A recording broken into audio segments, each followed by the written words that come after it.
میں چند باتیں فرماتے ہیں، ادنا فٹافٹ پڑھ لو پھر چاپ آئیے ٹھنڈی نہ کیتے ہو جائے۔ رمضان کی رات کو جنب ہوا، جنب یہ لفظ کیا بلا؟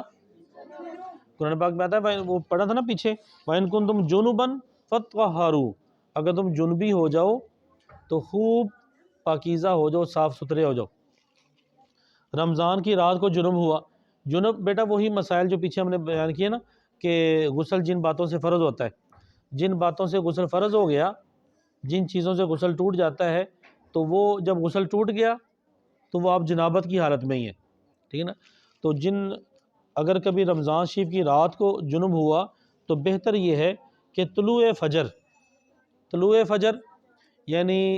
روزہ جب بند ہوتا ہے، سحری کا وقت، روزہ بند ہونے سے پہلے فجر کی اذان ہونے سے پہلے آپ جو ہے نا وہ نہا لیں۔ کتنی آواز آ رہی شیرو بیٹا، ٹائم تھوڑا ہے، ٹائم تھوڑا ہے شیرو، مطلب ٹائم تھوڑا دے لو 7-8 منٹ رہ گئے، فٹافٹ بس نا ٹائم تھوڑا جلدی کرو۔ تو فجر کی اذان سے پہلے نہا لیں تاکہ روزے کا ہر حصہ جنابت سے خالی ہو،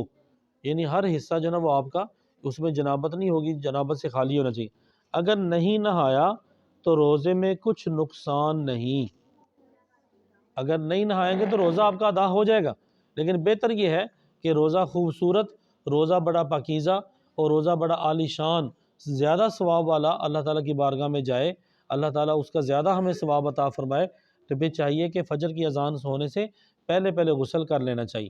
اچھا یہاں ایک بات یہ بھی سمجھ لیں کہ اگر آپ نے دیکھا ٹائم تھوڑا ہے، بالفر 15 منٹ رہتے ہیں، 20 منٹ رہتے ہیں، اتنا ٹائم ہے کہ جس میں آپ کھانا کھا سکتے ہیں یا غسل کر سکتے ہیں، دو کاموں میں سے ایک ہو سکتا ہے۔ اگر غسل کر لیں گے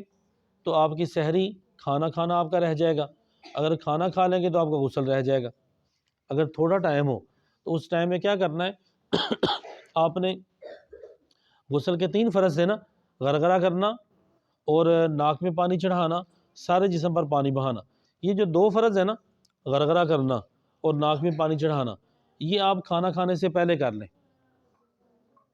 یہ آپ کیا کر لیں، یہ دو فرض آپ نے پہلے پورے غرغرہ کر لیں اور ناک میں پانی چڑھا لیں، چہرہ دھو کرنا تو فوراً اپنا پہلے کھانا کھا لیں۔ کسی نے کھانا، بعض مرتبہ یہ بچے باہر سے دہی لینے کے لیے جاتے ہیں، بعض ہماری بیٹیاں کھانا پکا رہی ہوتی ہیں اس وقت، تو یہ 2 جو فرض ہوتے ہیں نا یہ اپنے پہلے پورے کر لینے۔ کیوں بلا؟ کیونکہ روزے کی حالت میں غرغرہ نہیں کر سکتے، روزے کی حالت میں ناک میں پانی تو آپ ڈالیں گے، لیکن اتنا زیادہ نہیں کرنا کہ وہ اگر اوپر چلا گیا اور حلق سے نیچے پھر آ گیا تو پھر آپ کا روزہ ٹوٹ جائے گا۔ اسی روزے کی حالت میں بھی اگر کسی کو جنب ہو گیا، روزے کی حالت میں سویا تھا تو وہ احتلام وغیرہ ہو گیا ہے، تو اب وہ کیا ہے کہ اس نے غسل اپنا کرنا ہے، منہ میں پانی ڈالنا ہے، اچھی طرح سے منہ کے اندر جو ہے نا وہ کیا ہے کہ پانی وہ گھمائے گا، لیکن حلق تک پانی نہیں پہنچنے دینا، اور غرغرہ یہ ناک میں پانی ناک میں جب پانی چڑھائیں گے تو اس وقت بھی سخت ہڈی تک تو پانی پہنچ جائیں گے، لیکن زیادہ اوپر پانی لے کر جانا تاکہ حلق تک پانی نہ چلا جائے۔ تو اللہ نہ کرے روزے کی حالت میں بھی یہ جنابت طاری ہوتی ہے تو پھر بھی غسل آپ نے کرنا ہی کرنا ہے۔ اچھا تو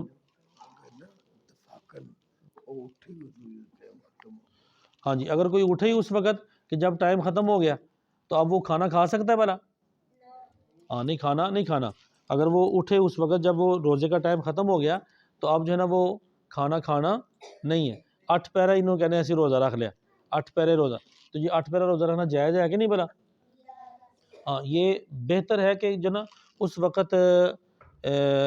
کھانا کھا لیا جائے، سحری کر لیں، سحری کرنا یہ سنت ہے، بہت زیادہ ثواب ملتا ہے۔ لیکن اگر کسی نے سحری کھائے بغیر، سحری کھانے کا ٹائم نہیں ملا، جاگ نہیں آئی، یا اللہ نہ کرے کہ وہ سحری کے لیے کھانا تیار ہی نہیں ہو سکا تھا، کوئی ایسا معاملہ بن گیا، تو سحری کھائے بغیر، کھانا کھائے بغیر اگر روزہ رکھ لیتے ہیں تو روزہ آپ کا ادا ہو جائے گا، روزہ آپ کا ادا، ٹھیک ہے۔ تو لیکن سحری کھانا یہ زیادہ ثواب ہے، لیکن اگر سحری نہ کھائے گی تو روزہ آپ کا پھر بھی ادا ہو جاتا ہے۔ ہاں جی، جنبی کو اب یہ کون سے کام منع ہوتے ہیں؟ جنبی کو مسجد میں جانا، کیا جی بلا؟ ہاں مسجد میں جنبی شخص جو ہے وہ مسجد میں نہیں جا سکتا، اور دوسرا طواف کرنا، طواف بھی خانہ کعبہ کے ساتھ ہی آپ نے طواف کرنا ہے تو وہ بھی مسجد کے اندر ہی ہے، تو خانہ کعبے کا طواف کرنا یہ بھی جنبی کے لیے جائز نہیں ہے۔ اس طرح قرآن پاک کو چھونا، قرآن پاک کو ہاتھ لگانا، یہ بعض بچیاں ہمارے جب قرآن پاک پڑھتی ہیں، جن دنوں میں یہ غسل والا معاملہ ہوتا ہے تو نماز نہیں پڑھنی ہوتی، ان دنوں میں قرآن پاک بھی انہوں نے پڑھنا نہیں، نہ قرآن پاک کو ہاتھ لگانا ہے نہ قرآن پاک کو پڑھنا ہے۔ اسی طرح اگر کسی مرد کا بھی غسل ٹوٹا ہوا ہے، اس وقت بھی وہ کیا ہے کہ نہ قرآن پاک کو ہاتھ لگائیں گے، نہ قرآن پاک کو اوپر دے کر پڑھنا ہے، نہ زبانی پڑھنا ہے۔ ہاں وہ جو دینی کتابیں ہوتی ہیں، مثلا یہی کتاب ہے، اب اس کتاب میں دیکھیں کہ قرآن پاک کی آیتیں زیادہ لکھی ہیں یا اردو زیادہ لکھی ہے، اردو زیادہ لکھی، اردو، انگلش، فارسی، ٹھیک ہے، دیگر زبانوں میں باتیں زیادہ لکھی ہوں، تو وہ اگر قرآن پاک زیادہ ہے تو سمجھ لیں وہ قرآن پاک ہی ہے، اس کو ہاتھ نہیں لگانا۔ اگر قرآن پاک زیادہ نہیں ہے بلکہ اردو زیادہ ہے یا اور کوئی زبان وہ زیادہ لکھی ہوئی ہے، تو پھر آپ اس کو بغیر وضو کے، بغیر غسل کے ہاتھ لگا سکتے ہیں، لیکن زیادہ بہتر تو یہ ہے کہ بغیر نہیں لگانا چاہیے، لیکن لگا لیں گے تو حرام نہیں ہے۔ قرآن پاک کو بغیر غسل کے ہاتھ لگانا حرام ہے، قرآن پاک کے علاوہ دیگر جو اسلامی کتابیں ہوتی ہیں ان کو بغیر غسل کے ہاتھ لگا سکتے ہیں۔ لیکن یہ دیکھیں ذرا، اس کے نا شروع میں ٹائٹل کے اوپر آیت لکھی ہوئی ان الصلاۃ تنہی عن الفحشاء والمنکر، ٹھیک ہے، جہاں وہ آیت لکھی ہو نا اس جگہ پر آپ نے ہاتھ نہیں رکھنا۔ اس طرح کبھی بے وضو ہیں آپ، وضو نہیں آپ نے کیا تو کوئی کتاب آپ پڑھنے لگے ہیں تو بہتر تو یہی ہے وضو کر لیں، لیکن اگر وضو کے بغیر بھی کتاب پڑھتے تو پڑھنا جائز ہے۔ لیکن جس جگہ پر وہ آیت لکھی ہوگی نا، کتاب کے اندر لکھی ہو یا کتاب کے باہر لکھی ہو، وہاں پر ہاتھ رکھنا جائز نہیں ہے۔ سمجھ لگی شیرانو؟ ٹھیک ہے۔